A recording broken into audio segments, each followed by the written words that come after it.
In the early 1950s, a dead man was left in a Philippine village with 2 puncture wounds in his neck. Keep moving! His body had been drained of blood. By morning, the rumor had already taken shape. The Aswang had returned. Within days, guerrillas abandoned the area. Years later, Colonel Edward Lansdale described the operation in his memoir, In the Midst of Wars. The Psy-War squad set up an ambush. When a Huk patrol passed, the squad silently snatched the last man of the patrol.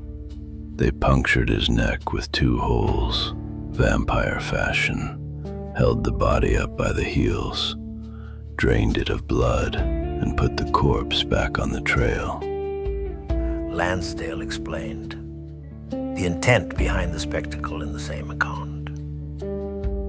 To the superstitious Huks, the Aswang was a very real and fearsome thing. We simply gave them evidence that the creature was on the prowl in their neck of the woods.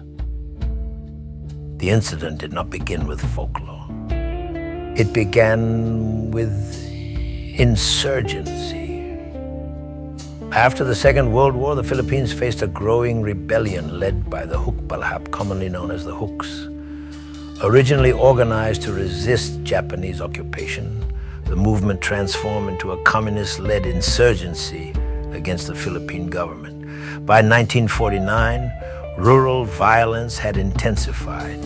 Assassinations, land disputes, and armed clashes destabilized large regions of Luzon. The United States, concerned about communist expansion in Asia following the Chinese Revolution of 1949 and the outbreak of the Korean War in 1950, committed advisors to support the Philippine government. Among them was Colonel Edward Lansdale.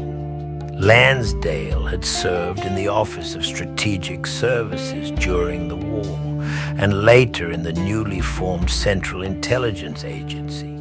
He was not a battlefield commander in the conventional sense.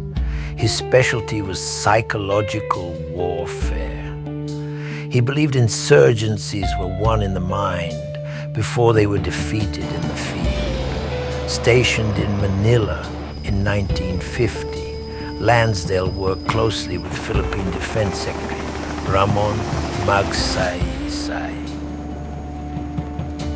Together, they reorganized military operations against the Huks, emphasizing mobility, intelligence gathering, and public messaging. Corruption within the armed forces was targeted. Civilian trust was treated as a strategic objective. Decades later, historian Max Boot wrote in The Road Not Taken, Lansdale's genius was his ability to see the world through the eyes of the people he was trying to influence. He didn't just want to kill the enemy. He wanted to make the enemy's own culture work against them. But Lansdale also employed unconventional tactics. In rural areas where belief in the Aswang, a shape-shifting creature of Philippine folklore, often described as a vampire, remained strong, Lansdale's team identified an opportunity. Accounts from participants and later reporting describe one operation in particular. Intelligence officers learned that Huk guerrillas were operating in a region where local superstition was widespread. Government forces ambushed a patrol and killed a suspected insurgent. His body was reportedly punctured in the neck and left displayed along a path used by Huks. Cut! Word spread quickly. Yeah, that's a wrap on Measured journalist and historian Stanley Carnow later reflected it in our image. Lansdale and Magsaysay were the perfect team. The American provided the dirty tricks and the strategic vision, while the Filipino provided the charismatic face of reform that the people could actually trust. according to later recollections. The intention was not to convince hardened fighters of the supernatural, but to unsettle recruits and erode morale among rural supporters. In environments where myth and conflict overlapped, fear could move faster than gunfire.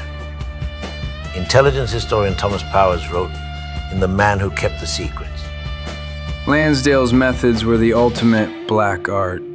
He understood that in a peasant society, a rumor whispered in a village marketplace was 10 times more powerful than a leaflet dropped from a plane. There is no official document detailing the full operation. Much of what is known comes from memoirs, secondary reporting, and accounts attributed to Lansdale himself. The Central Intelligence Agency has never released a formal operational file confirming the specific tactic. However, psychological warfare methods in the Philippines during this period are well documented. Staged surrenders, rumor campaigns, leaflet drops, radio broadcasts, and manipulation of local belief systems. The so-called vampire operation became one of the most cited examples of Cold War psychological strategy. By 1954, the Huk rebellion had significantly weakened. Ramon Magsaysay was elected president, campaigning on reform and anti-corruption. Huk's strength declined from tens of thousands of fighters to a fraction of that number. Military pressure played a decisive role. So did political reform. And according to some accounts, carefully amplified superstition.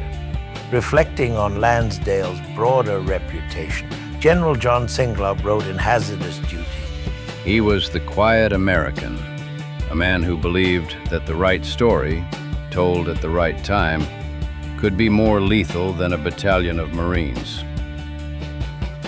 Lansdale later carried his methods to Vietnam.